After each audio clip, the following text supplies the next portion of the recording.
Hey everybody, and welcome to another edition of the Dark Match.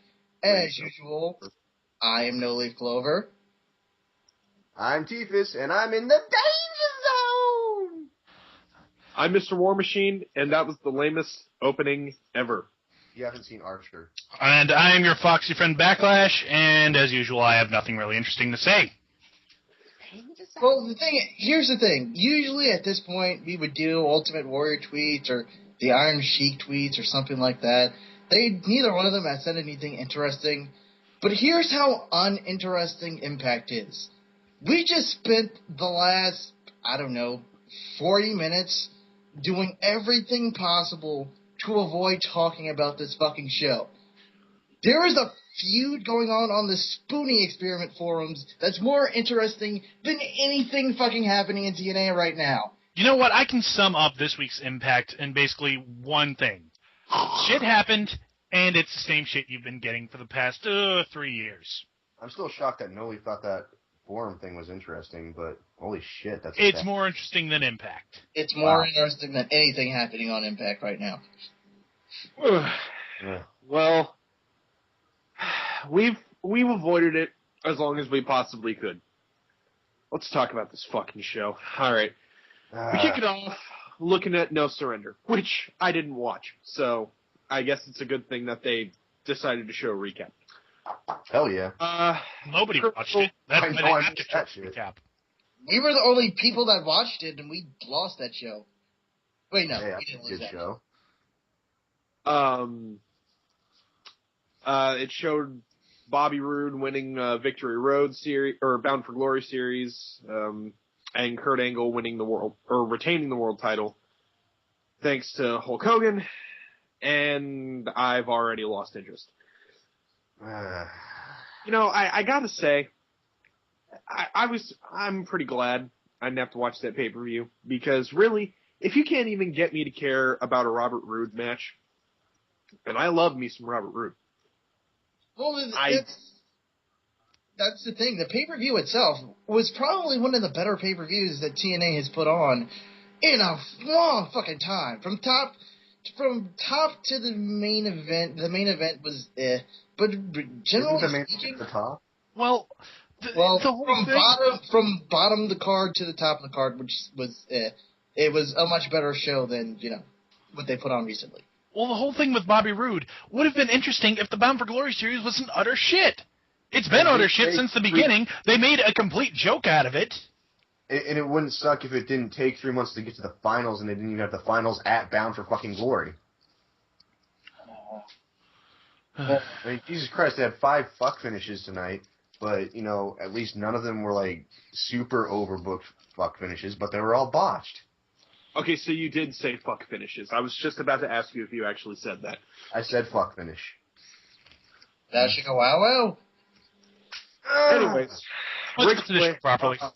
Ric Flair comes out to the ring and wants to have a little chat. By the way, this segment was actually this is actually one of the refilmed segments that periodically happens on Impact where where something apparently, from my reading of the spoilers, it sounded to me like the first version of this was a lot more of Sting and Ric Flair going back and forth, but being very respectful of one another, and it sounded like a very good promo. And then I scroll down in the results, I see Ric Flair and Sting decide to come back out, and they're going to retape the other promo, and this one is more angry, because, you can't have anything fucking subtle! Since I didn't get to read a tweet, I think I'm going to bust out the Ric Flair impersonation again here and try and describe this promo. Sting! Sting! You get your ass out here! You want to get to Hogan, you gotta go through me! I'm a god! Woo! Woo! Woo! Woo! Woo! Woo! He then begins telling Sting that Sting isn't in the clique, he's in the clique. And if Sting doesn't stop getting crazy, he'll call Hunter right now. And then he jumped out of his car, yelled, "Woo, my Nature Boys!" because he was really put out there and ran up and assaulted the other driver for cutting him off. He put a third on his title belt, and you know what? It's not really all that fun. This is kind of sad, actually. I'm depressed. So, What are you talking about? Tonight, you're going to fight God. I didn't know God rippled when he smacked him. he starts asking Sting if it's cold where he lives, if it's cold outside, and why does he have to sit inside and call him? No one really knows what the fuck he's talking about, but it was entertaining nonetheless. Sting. He must have Alzheimer's by now. Yeah, Sting in his purple and pink jacket. God damn it, Liberace Sting. I was just about to say that. I thought we were calling it Joker Joker of all things. So Sting says, "Well, if that's the way it is." Real quick, the thing is, even though this is the reshoot, the one thing they did get right in the reshoot that they got wrong in the first shoot was they toned down the subtle jabs at WWE. Yeah, they did. I will say that was an improvement because Sting apparently in that first promo made a reference to Ric Flair going up north. Going to work in New York. Oh yeah, going to New York, which is about the most dated wrestling reference ever nowadays. Yeah. Well, it's still geographically accurate. So Sting basically says after Ric Flair's finished losing his mind, he says, "Well, if that's the way it is, then you're going to die tonight, Rick." It's just like, yeah, we've kind of already settled on this. Ric Flair's going to die in the ring. There's no two ways about it. It's the only way he can settle his finances. Oh. And he tells Rick to take off his robe, and suddenly this became Bruiser Brody levels of homoerotica. Gosh, wow. Flair was in the danger zone. Flair's little head. Flair was about to get pounced. Period. Oh, you were bitching about that the other night, and now you're doing it? Yeah, I was going to do it once. It's pretty bad for lesbian rants about how gay your outfits are. So security comes out and separates the two, and Sting's basically like, "Oh, you got lucky," and then security holds Sting back. Cut to Jeff Hardy arriving in the Impact Zone. Yay! Because we want to see him on TV again. The triumphant return of who the fuck is this guy? Now, opening segments with Ric Flair are always entertaining, no matter what he's doing. Namely because every time I hear and see him now, I can't take him seriously anymore, so I always just wind up giggling uncontrollably. You know what? When he started this promo and he's talking to the cameraman, he sits down, did anyone else think it looked like he was taking a dump? Doesn't it look like he's taking a dump? You see the vein on his forehead? Yeah, he always looks like he's concentrating super hard on something. No, but that's what I thought during this promo. Like he's talking about disappointing the boys, disappointing the fans. Because he can't wear his pins underneath his twin tights, so he has to concentrate really hard on that. I have a screen cap of Ric Flair that I used to use as my background for my computer. That had there not been a crowd of people behind him, looked like he would be sitting on a toilet. I know what you're talking about. Holy shit. And, it's just... Ric Flair, at this point, that's how he concentrates and remembers what he's supposed to say. Because if he just walked out there relaxed, number one, he'd lose all bowel control. But two, he'd completely forget what he was going to say. And you don't really want Ric Flair to go off the cuff. Well, he has to yell at if you let Ric Flair go out there with the live mic, he'll go out there and cut a promo about how him and Triple H make all the virgins bleed. They'll make a woman out of him. He said that on TV, and then everybody was like, why don't they ever let Ric Flair talk? That's why they don't let Ric Flair talk. Because for a man... There's such a difference between WWE and TNA. It's like, WWE, oh, Ric Flair better put on his nice pants. That's the good show. TNA, yeah, fuck this bullshit. I'm taking the mashed potatoes. Anyway. So enough about Ric Flair's pants. There are actually wrestling matches on this wrestling show. Who'd have thunk? What? First, we get Jeff Hardy saying that he's going to apologize to everybody. Yeah. Well, we already covered that. Are we really going with the AA angle, where he's got to go around and apologize to people? Is that where we're settling? That's where we're going right now for tonight. Motherfucker. All right. Motherfucker. Motherfuckers. Owls. Shut up. Not starting that. Stop. Let's just move on. Mexican America versus Devon the Pope and the Knockouts Tag Team Champions Brooke Tessmacher and Tara. They're calling her Brooke Tessmacher now? That's what they're calling her. Okay, so Pope They've been says hi to calling Devon's kids, and Miss Tessmacher tears her shirt off and does a mini strip show, which would have been awesome had it not been TNA and I knew I wasn't going to see anything. It would have been awesome if they filmed it the right way, which they It would didn't. have been awesome if they were real. It would have been awesome if they had actually got Pope looking at Tessmacher's ass on camera.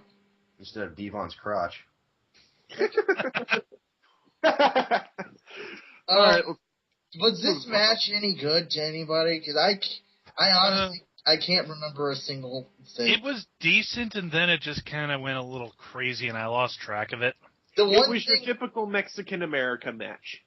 Did anyone else see the Pope cutting a promo where he goes, "Well, you know, Daddy, the Pope is just so hungry for salvation." He just grabs Devon and kisses him.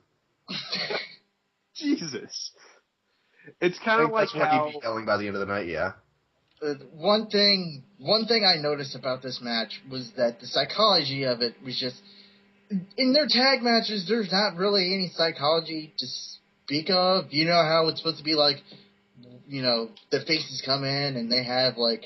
All right, dude, you're talking about TNA and you're talking about psychology. Let it go. There was just no method to any of the madness. It's TNA. You would expect that. It's a TNA mixed gender tag team match. But they have agents. No. They have agents. No. They have people who have done this shit. They had the Red Rooster. No, Terry Taylor doesn't work there anymore. Terry Taylor doesn't work there anymore.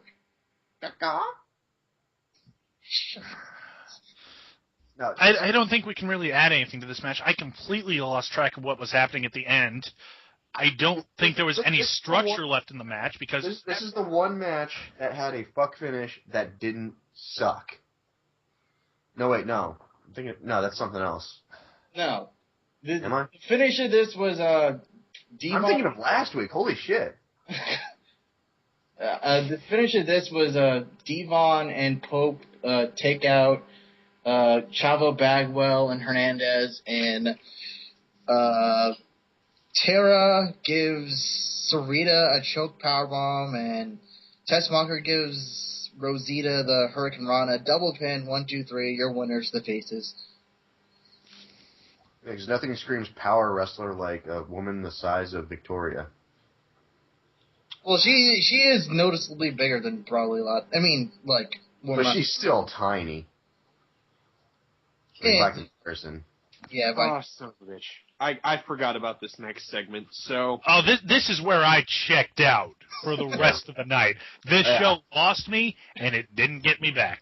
All right, bring on the Tracy Brooks jokes. Go ahead, just get it over with. No, I can't even do them. No, I saw Karen on TV. She started talking. I just grabbed the catnip from my cat.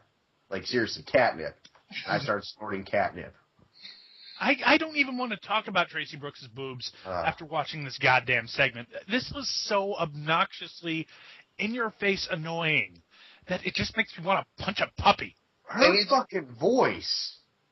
The worst thing about it is that it's so obvious. It's so obvious that Karen's not on TV because she's talented at all. She's on TV because she's sucking Jeff Jarrett's cock. And I wouldn't have a problem with that if she didn't fucking talk. If she was just like Deborah and just knew her role and shut her mouth, I would have no problem. But the fact that she talks and they try and give her this fucking gimmick, it drives me up a fucking wall. The gist of this promo is Karen's a cunt and Tracy Brooks doesn't like her. Bingo. No one gives a shit. No. Let me try and explain. I think the worst part about it is that it was so obviously scripted. Like, neither of them cut their lines in any sense of a natural way at all. No, here's what the gist of this was. They're setting up their own little Bound for Glory series for that. There's going to be like a 4 corners match for the Knockouts title at Bound for Glory because it worked so good last year. I feel like it just got kicked in the balls. And Mickey's not getting her rematch because Karen's a cunt. And oh yeah, that was that. And Madison Rain sucking. Yeah, oh my God, you're so sweet. Yeah, all the heels are. No, seriously, that was a fucking line from this fucking segment. She's so all the heels are kissing her ass. All the faces are like, "Oh, what is this crap?" And it's just, I don't care. I don't want to talk about it anymore. I had a friend over, and he's just like, "Why don't they all just beat the shit out of her?" And I was like, That's where I thought this was going at first. You know, And then, he has no concept of heel or face or anything, and I was explaining it to him, and he had finally gotten the concept of it. Like, good guy, bad guy, he's kind of slow, I don't know. I shouldn't say that, he's my boss. But this segment got it's like 3 seconds in this segment, he's just like, I don't know, the other woman just beat the shit out of her. And I'm like, thank you. Someone gets it. That's pretty much what my girlfriend said the first time she watched it. Like, why the fuck don't they just beat the fuck out of that chick? I don't know. I don't know. This is why people don't start watching TNA. Because it's so fucking easy to point out the logical flaws. You have a bunch of accomplished, trained professional wrestlers. I guess the only real thing they could say is that beating her up might get them fired, but who gives a shit? You don't get paid anyways. Yeah. You're getting paid by Sunglasses Hut. Probably have better benefits at Sunglasses Hut. Working part-time. Yeah. Ouch.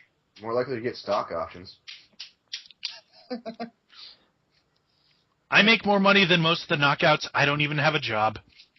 Ow. It's 1 week in a month. I get more money than they do. I'd probably get more money selling DVDs. I make absolutely zero money, and I'm positive that the Knockouts make negative dollars. You're probably right. After all the road expenses, yeah. Probably. So Yeah, $300, $500 an appearance, but for their appearances, they only do tapings once a month. But they also have house shows, and they have to pay for that shit. Oh. Yeah, but only like 2 or 3 of them go on a house show tour. Well, if you want to make any sort of money, you have to do house shows. No, I get you, but the way TNA does the rotations is like only 2 or 3 girls go on a house show tour. Oh, well, that's awesome of them. Because they just rotate them. They rotate them. They take turns. Well, at any rate, we head back out to the ring, and basically this is the part of the show where everybody in Fortune congratulates Robert Roode on winning the Bound for Glory series and getting his championship opportunity at Bound for Glory. And I don't want to make it sound like I'm not happy that Robert Roode is, the winner of the whole thing, because I genuinely like Robert Roode. I always like Robert Roode. Oh, yeah. Yeah, but the level of circle jerk bullshit in this segment was just off the goddamn charts. It's like, everyone say half of what you said, and we will get it, and we'll get the point, and we can move the fuck along. Yeah, this didn't need to be like a 15-minute segment about how everybody was so proud of... Although it was funny that Christopher Daniels got booed when he referenced beating the shit out of AJ in one match. He's like, what? I did. I beat him. What can I do? Well, we all know what happens next week, but we can't talk about that. No spoilers. TNA is not allowed to have spoilers. No spoilers. We don't. I know we tape a month in advance, but no spoilers. Nobody talk about it. How dare you bring a recording device to our studios? You go home and type it up anyway. But yeah, this dragged on forever, and it really didn't need to. And it caps off with Kurt Angle coming out, who apparently now has Hulk powers because he can book matches whenever he wants. Well, he is the TNA champion. It worked for Sting. Is it me, or did he use the term "I have stroke"? Yeah. I think so. I Yes. have stroke in the back now, so that means I can make matches because that makes sense. And you know what? I didn't even have a problem with Sting making matches because it's basically, hey, I got this title. You want to fight me for it? Whatever. But I don't know. This just bugs me for some reason. You know, when other wrestling companies do heel and face turns, there's ebb and flow and build-ups, and it takes sometimes a few years before you get a face turn or a heel turn out of somebody. Then there's just time to really get to know that character, really develop it. TNA. Fuck that. What's convenient today? We're gonna turn Kurt heel for no fucking reason. Vince Russo, writes a name down, puts it on his nightstand, wakes up in the morning, and depending on which way his cock is hanging, that person on his nightstand is either heel or face. Once again, you've given me a horrible mental image. Oh. Would you be surprised if it was true, though? No. But the gist of what Kurt says in this promo is that Robert Roode is going to have to face every member of Fortune before he faces him. And essentially, if any of the people in Fortune lay down for Robert Roode, which they're the fucking faces, why the fuck would they? Then they will get fired or get buried. Yeah, he literally threatened to bury them. Yeah. Through writing. You get buried In the show. If any of you lay down for him, you have to go back to the back of the line. You'll be at the bottom of the totem pole. Can't you just fire me so I can, at least I can go to FCW? I might languish there for, 15 years, but at least it'll be better than this. At least to be getting paid. Yeah, but, no, seriously, if any of you lay down for him like the script says to, I will bury you in the script in future shows. Yeah. And we move on from this to Eric Bischoff telling Kurt Angle, oh, that was such a good idea you had, Kurt. Come here, I'm going to suck you off right now. I see you got the newest chapter in my Jeff Jarrett / fic. Oh, God damn you. Could be worse. They could go have a three-way with Karen.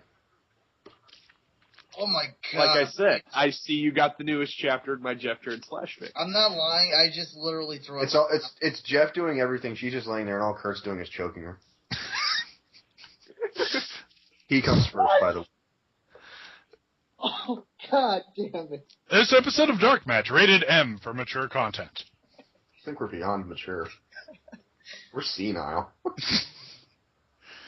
We're Ric Flair territory here, man. Oh. What? Walking down to the grocery store in my Speedo and my knee pads. So, up next is the Queen bathrobe. Challenge opening round match. Angelina versus Velvet Sky. Seriously calling me out right now? Angelina versus Velvet Sky. Velvet Sky wins! Yay! Yay! But this I don't care. I'm eating rice. This match wasn't horrible. Well, for a Velvet Sky and Angelina love match, it was better than what you would think. Yeah, it wasn't horrible. It was less emphasis on pirate hookers and more emphasis on knocking Velvet off the ring apron. Yeah, Velvet wins, and Velvet wins. That's the gist of the match. Yeah. That's about There's it. a chin lock in there somewhere. Someone's in the corner. Jawbreakers. So then, Oh yeah, but get a load of this finisher. The BUTT. A DDT with a different name. is that literally what they called it on commentary? That's what they fucking called it. Oh, God damn it. Oh, yes. I've kind of reached the point. I'm sorry, but that was a direct hint at the beautiful people returning and reuniting and stuff. I'm fucking pissed off now. It's spoilers from within their own goddamn show. Why would you give a former member of the beautiful people a move called the BTT if that's not what you're going for. Anyways, Velvet wins. And then we get back to this, this kind of awkward segment where Jeff Hardy walks into AJ's locker room, and basically it's 5 fucking minutes of AJ just fucking laying into Jeff Hardy.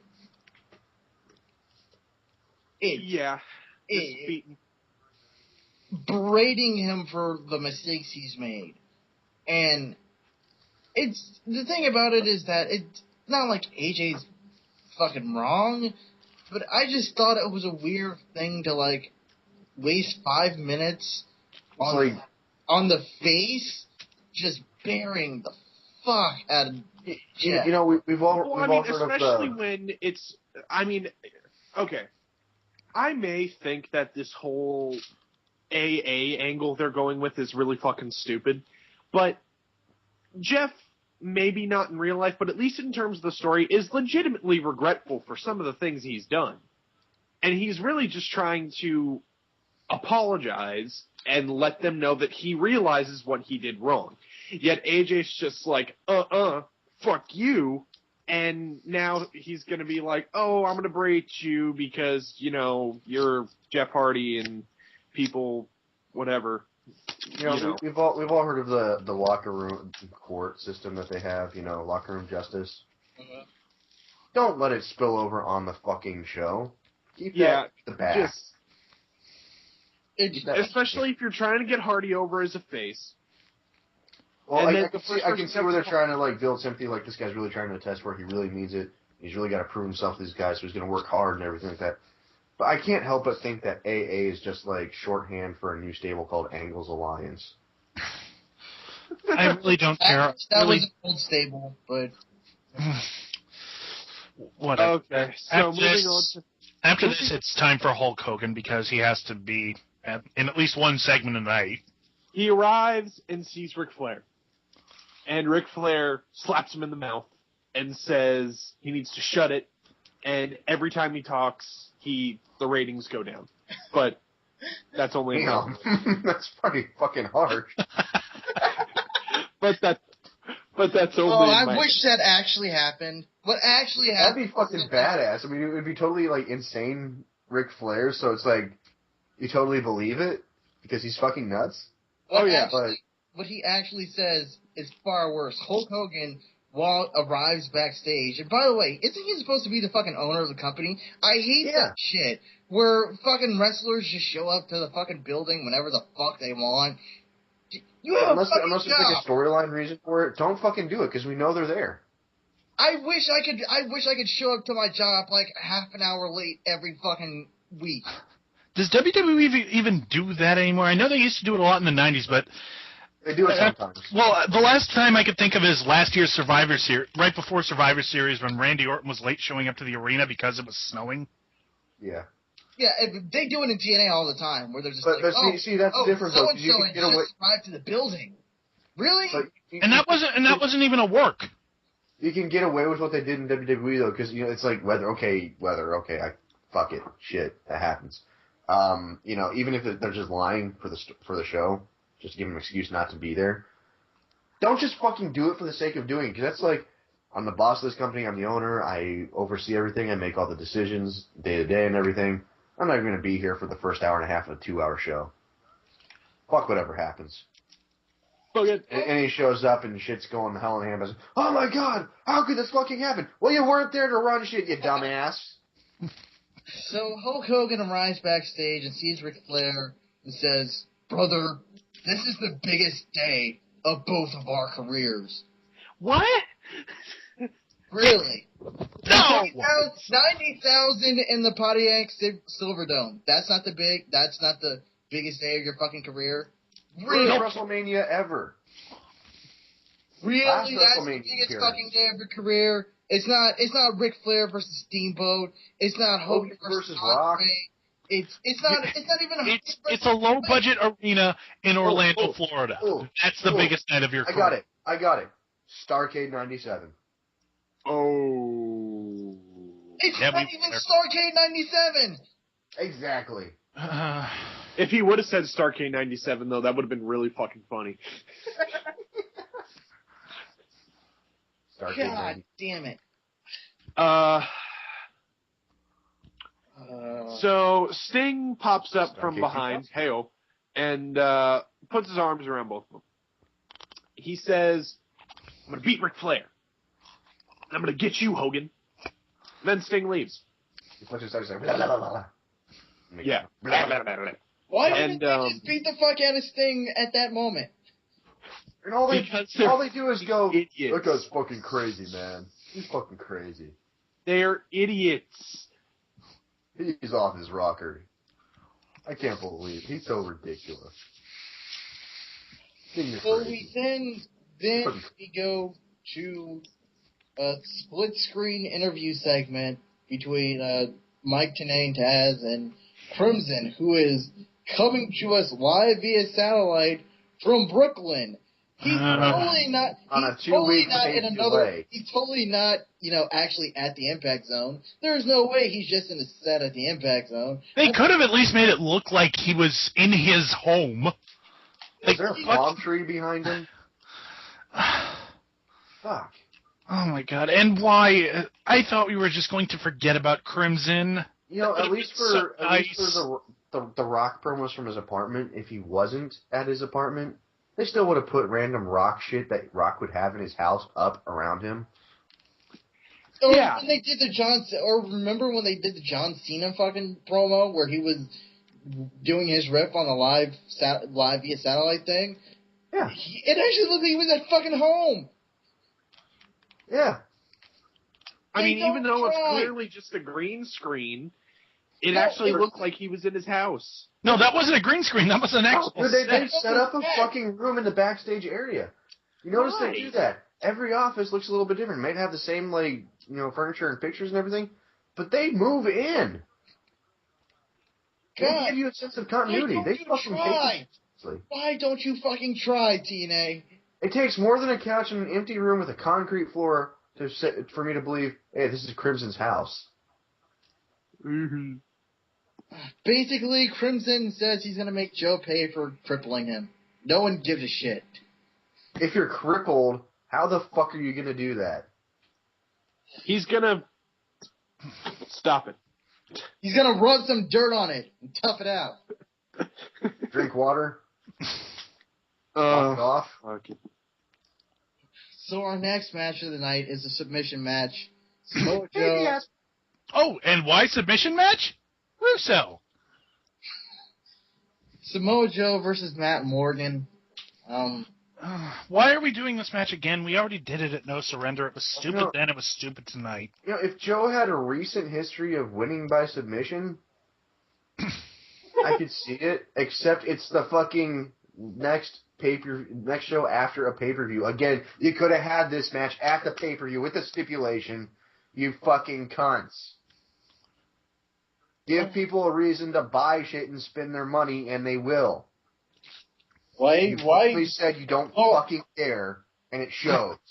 Well, they don't need they do not fucking need our money anymore. They are sponsored by Direct Auto Insurance. God damn it! And they will remind you constantly. Look at the sides of the ring apron if you can't tell that shit. Don't let the people at home see the advertisements. Want to make it look like this is our apron. Except they got cameras all over the damn place. There's no pride in TNA anymore. I can't read the apron. It's at a funny angle.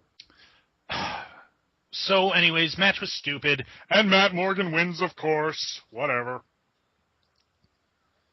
Because, Joe is a proficient submission wrestler versus... I'm sorry. Could you say one again while I take a drink of water? Samoa Joe won. Samoa Joe won a match?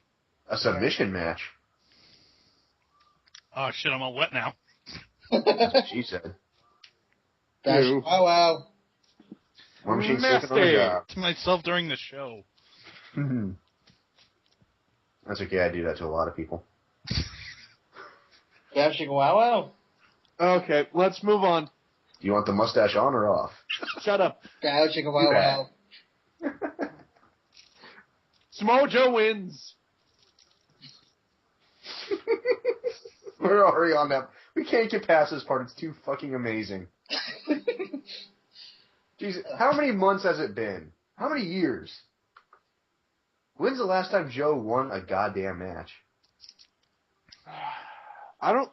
I really don't know. Since before the Bound for Glory series, which started in March. Why is he not running with fortune? It's been Jurassic era? It's the Jurassic era. 6 months. 6 months.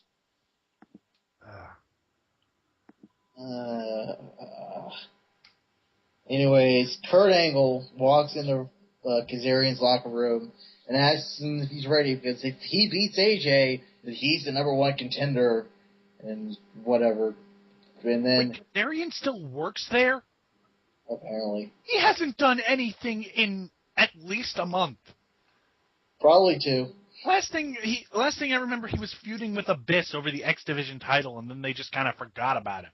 Last thing I remember is that Tracy Brooks was coming to his defense, and then Tracy Brooks fucked Eric Bischoff, and then next week, spoiler warning, apparently Kazarian comes right back to Tracy Brooks' aid after she fucked Eric Bischoff.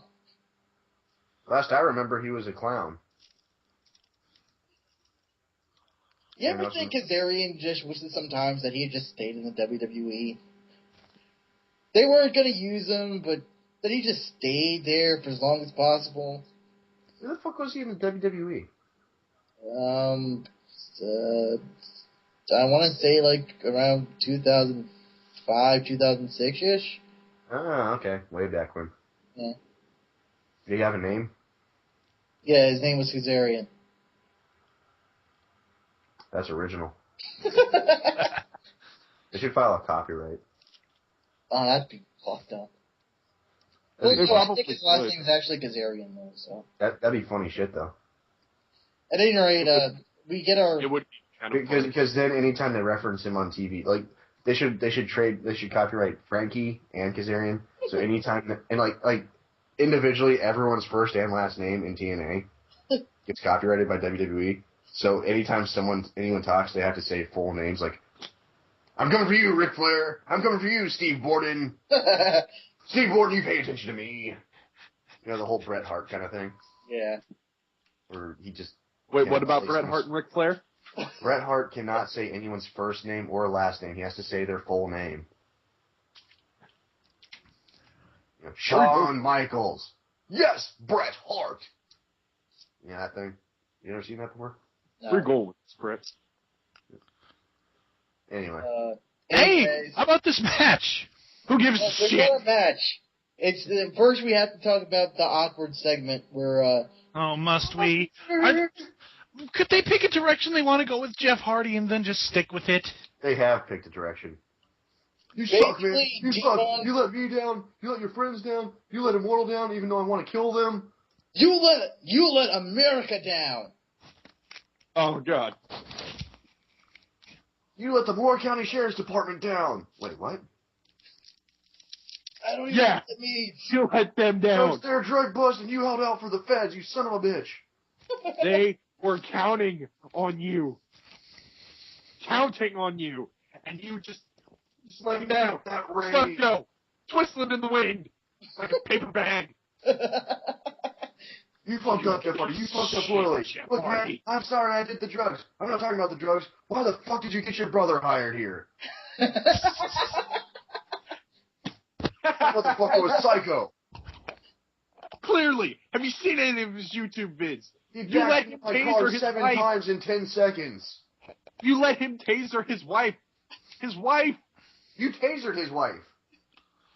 What's Actually, wrong so- with you? God. She's a porn star on YouTube. Jeff, Wait. why are you doing this to me? Anyways, moving on. No. Yeah, let's talk about the match. It was Bobby Roode and Frank Kazarian, and It wasn't bad.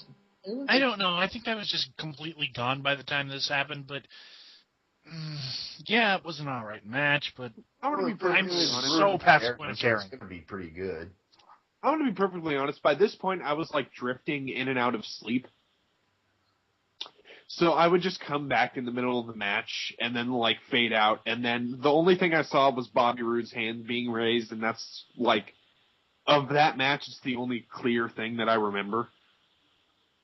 Yeah. And it sucks, because it's a good match. It's like, to get to the good stuff, you have to go through, like, 10 piles of horse shit. It's like, yeah, you're trying to get an apple for lunch, and it's on the other side of a shit river. Yeah, I know. Basically, the match may be good, but it's not worth it to sit through the rest of the show. It's like by the time you get to it, you can't enjoy it because you're soaked in shit, you smell shit, you can taste the aroma.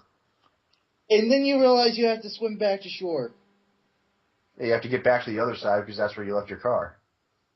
And then you don't have any towels to cover the seat with. Fuck. Piece of shit. I hated summers in Baltimore. I'm not from Baltimore. Why do you... Who said anything about you? It's not always about you, motherfucker. It is always about me. We're going to talk about Ric Flair versus Sting. No, we're not. We're not there yet. I don't want to. Care. I'm staying right Just here. wait. Calm yourself. I'm not going there. No. Hell no. No. We're talking about it. No. Yes.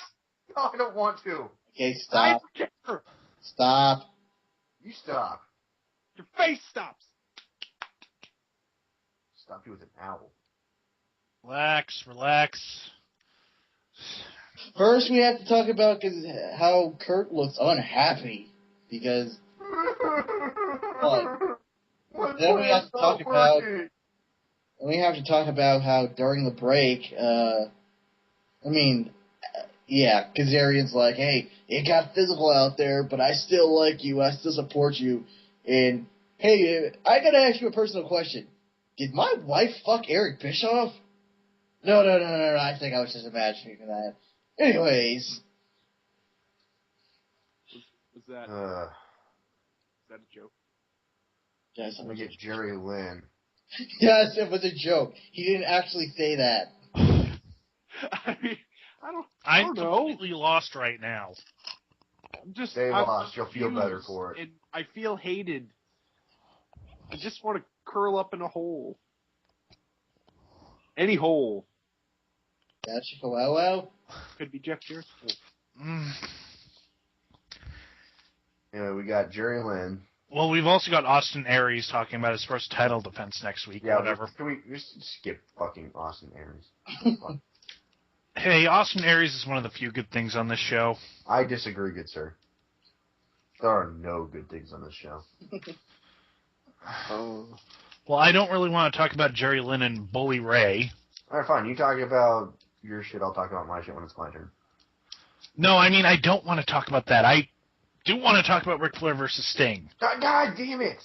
What are we talking about? You're talking about Austin Aries. This show is killing us. Okay, what's your problem with Austin Aries? I don't like him. Why? He sucks. Elaborate on that, please. He blows? What the fuck do you want? I just don't like the guy. It's Rey Mysterio syndrome. He just rubs me the wrong way. Basically, Tifa's hasn't liked him since he called us all out for streaming illegally. Not that we do that or anything. I mean, we don't. I'm not saying we stream illegally because we don't. You know. He's chewing out fans for not paying to watch their shitty product, and I'm like, you got to give us something worth paying for, you fucking dick. You are not worth paying for. I'm not going to, see. Oh, Austin Aries might be at this pay-per-view tonight because it's got a shit ton of cruiserweights or whatever they're calling themselves these days. X Division guy. What the fuck? I better buy this pay-per-view now. No, it doesn't work that way. No one's paying to see you, you son of a bitch. You might not be a shitty wrestler, but you're not drawing shit yet, okay? Yeah. I mean, really. There's just no way to... justify that type of reaction. You realize you're just asking for a fight after the show is over with the arrow, right? I don't care. Hey, you can take him. Yeah, I can't take him. I'm not talking about you. I'm talking about T-Fist. Like this is. No, he can take him. Yeah, dude has military training. Where does he want to go? I need to fill up on gas. Wayne's World. All right, moving on. Come on. Yeah. Jerry Then we have Jerry Lynn and Bully Ray, and no one gives a shit. And they're calling out on the show. He's not been at the show for no, but he will. We'll get to him. Anyway, it's time. Excuse me. Ladies and gentlemen, boys and girls, children of all ages, it is time. It is time for our main event. Matlock? What? No, not Matlock. Though I would much rather be watching Andy Griffith right now. Perry Mason, man. That's the shit. You know what?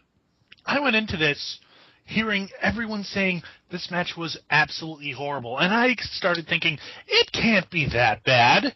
Oh, you dumb son of a bitch. No, that's one backlash. Backlash. I like how you're thinking, because that is one way to make sure it never fails to meet your expectations. I mean... What? I thought the problem was going to be Rick. No, it wasn't. It was Sting. Sting pretty much sat down and pulled a fucking Brian Kendrick meditating in the ring. Oh, something. God damn it. I'm just here. I'm fucking here. I don't give a shit. He no-sells the flare chops. He no-sells a low blow, done right in front of the ref, by the way. He no-sells being thrown into the barricade, and he no-sold brass knucks. Dude, he has to no-sell everything because he no-sold a chair shot from Hulk Hogan last week. Well, yeah, but that's Hulk Hogan. Exactly. By the way, if you no-sell from Hulk Hogan, you can no-sell anything. Ric Flair looked like he was going to die in this fucking match. You know what was interesting? Ric Flair looked like he was going to melt at some point. And Sting was actually melting if you kept track of his face paint. But Ric Flair was not looking good out there. You know what I bet it was? I bet before the match they got together and they're like, woo, we're going to tear this one down, brother. We're going to tear it down. Woo, woo. I borrow $50,000. It looked to me like they were honestly trying to... It looked to me like they were trying to do some of their old 80s and 90s spots. But hey, that's what's different between now and then. Then was 20 years ago. Your ability to move. Because that thing where Ric Flair, that Backlash, that was I think that was supposed to be a callback to the first match those two ever had, where Ric Flair chops Sting, and Sting no-sells it, and he chops him, and then Sting comes out of the corner and beats on his chest. Like, that's an old spot. But it just... No, except without the hyping that kind of shit up and, like, reminding people of that old match, which they can't legally do, because somebody else owns that library. Yep. Ah! All you're doing is making two of your top stars look like shit by being lazy with each other. I mean, the only thing Sting really sold throughout the thing was the figure 4, and he didn't sell it for long. Even though he sold it, Ric Flair, by that point in the match, just looked dead. Ric Flair's got to die in the goddamn ring. I'm not even joking. Oh, no. I wasn't joking either when I was talking about it earlier. He is going to die in the ring, and there's not a single goddamn thing anyone's going to do about it. Because, in all honesty, nobody cares. I mean, none of his family cares. I don't think that's true, because I don't think they have the money to show that they care. Well, Triple H he did an interview about a bunch of things, and someone asked him about Ric Flair, and what Triple H basically said is that Rick does not know when to stop. It's not even a money thing. Well, that's part of it, but Rick just doesn't know when to fucking quit. He doesn't want to stop wrestling. Part of it's because he can't do anything, and he needs the money, which, if that's the case, then why the fuck didn't he just stay in the WWE and live fat off Because fucking... they forced him into retirement. He didn't want to just do that ambassador shit. He wanted to wrestle. He was making money for fucking doing nothing. But not near as much as his pay-per-view paydays. Right, because TNA... I sincerely doubt TNA is paying him more than WWE was paying him. Not much more. Probably more than he was making as an ambassador for WWE. Not more with fucking merchandising and DVD sales and all that shit. He's still getting all that merchandising shit. But I don't know what he's gonna fucking die in the ring, and it's not even fucking funny. He's gonna fucking drop. Well, Triple H also said that, he still feels like in his mind it's still early 80s and he's still in his prime. He doesn't know. He really does not understand that, dude. No, you can't. It's baffling that he keeps... Rick, you don't have to wrestle anymore. Yeah, you got nothing to prove, dude. Especially not in a podunk company like TNA. He's gonna fucking kill himself in the ring. And it's gonna be the saddest fucking day ever. But it's also gonna be that day where we say we all knew that was gonna happen. No one's gonna be surprised. People will be sad. No one will be surprised. We're all gonna say to ourselves, wouldn't it be nice if he had just died peacefully and that last match at WrestleMania had really been his last fucking match? We're all gonna fucking say that, and he's gonna be fucking dead. I'm surprised he didn't die tonight. A 63-year-old man should not be taking a superplex.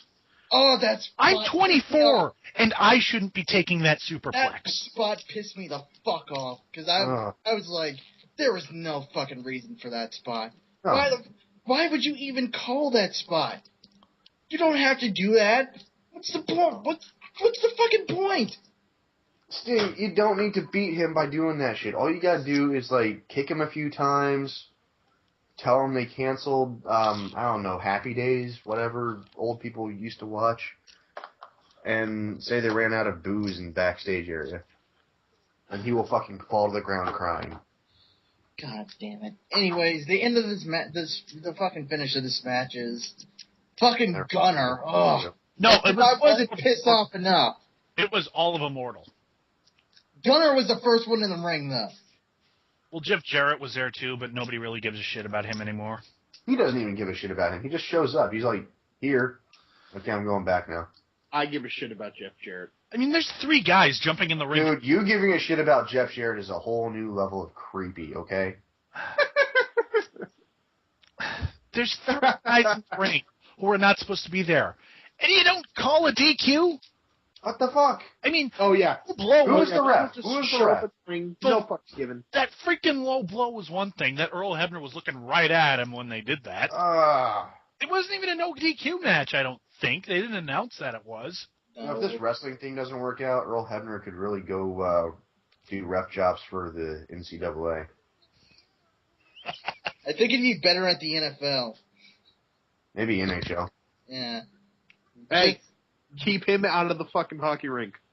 Hey, next time Calgary and Tampa Bay play each other, man. Oh. So... It was in! Fuck you. So we get Mr. Anderson coming out to make the save. Fuck! I don't want to see him. There was no disqualification at any time of the shit. Who cares? Anderson makes the save. Why? Fucking Sting drops Flair with the Scorpion Death Drop and then locks in the fucking sharpshooter. Ric Flair taps, Sting's the winner.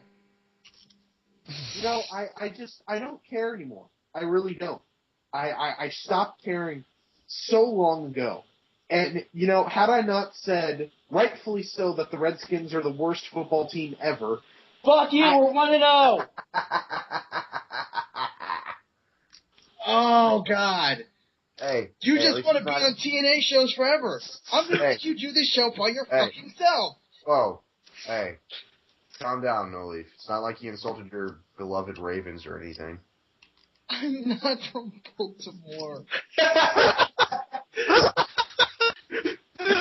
Oh my God! What the hell are we doing? We just don't want to talk about this show anymore. Talk about it. It's over. They fucking ran down, chased him off, and Sting gets the Sting wins. TNA sucks. End of story. Ken Anderson's a douche. Ugh. God damn it. So, By the way, the Seahawks are 3-0, so suck it. The Seahawks are 0-1. The fuck are you talking about? Since when? Since last week was week 1, you fucking dumbass. Oh, wait, I'm counting preseason. Never mind, you're right. Whatever, fuck off. All of you. All of you! you know, Started, yay. it's times like this that I just want to find a nice little hole in the earth and just crawl into it and forget that TNA exists. Any I'm hole will curled up do, in my really. bed if anyone would like to know. If you crawl in there, let Eric Young. He can come back Personally- anytime he's ready. Personally, Read me I'd a like story, to no leaf. Ayo! Read me a story, No Leaf. I've got a story. Here's a story of what gets more screen time than Jay Lethal. Oh, nice segue. Mm-hmm. Woohoo! Things that should have caused the DQ got more screen time than Jay Lethal. That covers a lot of territory, man. Thank you for fucking stealing everything. Yeah, really. Yeah, that covers Catch-all quite a lot of ground. motherfucker. God damn it, Backlash. People not understanding what they're doing to Ric Flair gets more screen time than Jay Lethal. Tracy Brooks, ironically, being a bigger whore on screen than Karen Jarrett is off screen. That was a good one. Nicely done, Tiefus. Nicely done. Thank you. My triumph Nicely done. to the game.